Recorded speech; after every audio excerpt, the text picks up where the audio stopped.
untuk menjadi imam itu ada kualifikasi. Nanti ada masalah klasik di masyarakat kalau di antara imam itu tidak memenuhi kualifikasi, sementara kita berada di belakang imam yang sholat. Pilihannya seperti apa? Saya coba bagi kepada dua bagian dulu ya. Yang pertama, fikih imam. Fikih imam itu ada urutan. Yang pertama adalah kematangan dalam fikih, afqahuhum, ya. Jadi yang paling faqih di antara para jamaah itu fikihnya dibatasi setidaknya fikih sholat. Jadi memahami tentang tata cara hukum-hukum sholat, bukan sekedar rukun dan syarat, ya, bukan sekedar rukun dan syarat, tapi juga dari segi pengetahuan tentang fikih sholat, tentang tumakninah, tentang pengetahuan jamaah.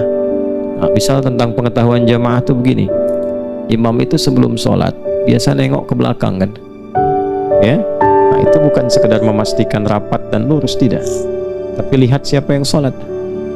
Nah, mungkin di belakang yang sholat itu ada yang tidak kuat bacaan panjang, kan? Ada yang sedang transit, ada yang mampir.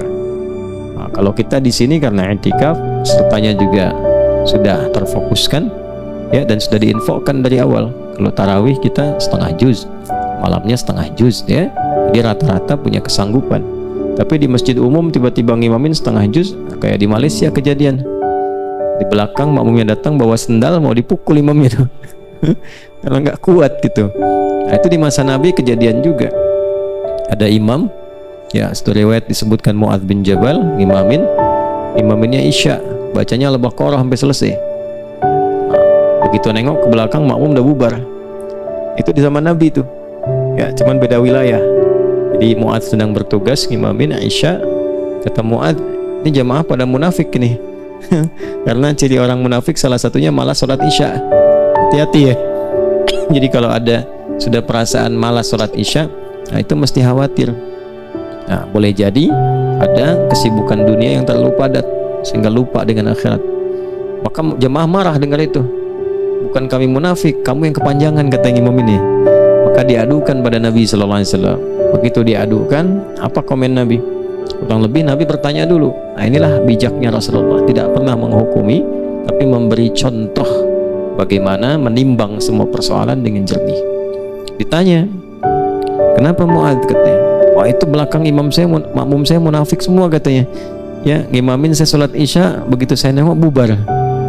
Ditanya jamaahnya, kenapa? Bukan kami yang munafik ya Rasulullah, ini Mu'adz bacanya kepanjangan. Kira-kira aja, katanya, kan mereka banyaknya berkebun, kan? Banyak beraktivitas.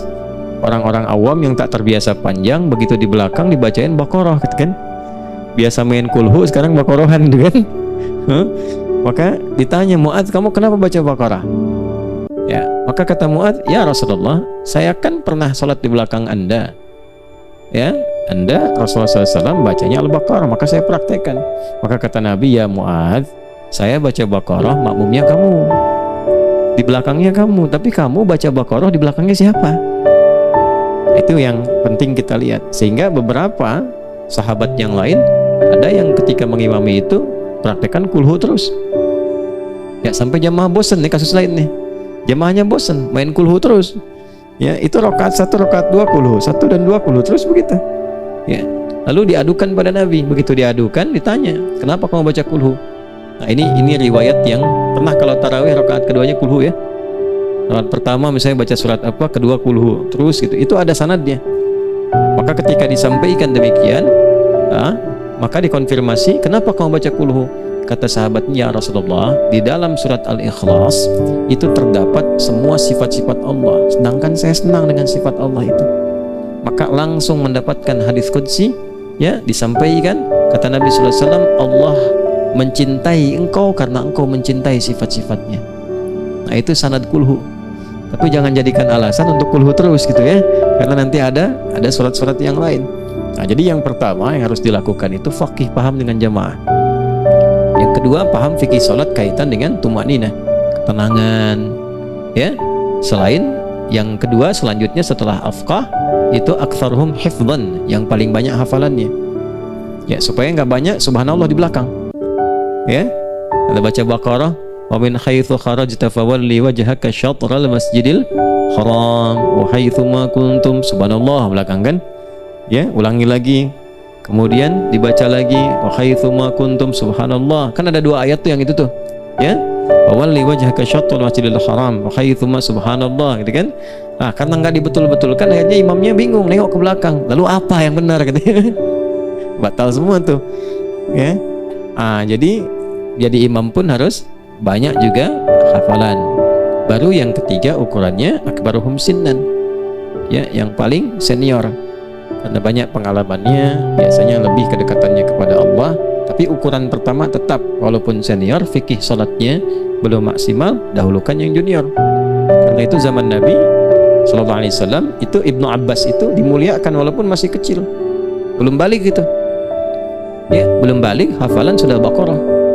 Ya, sudah balik, masih kecil, itu Nabi meninggal usia masih dini, 13-14 tahun lah kurang lebih. Tapi Umar sudah menjadikan beliau salah satu ahli fatwa.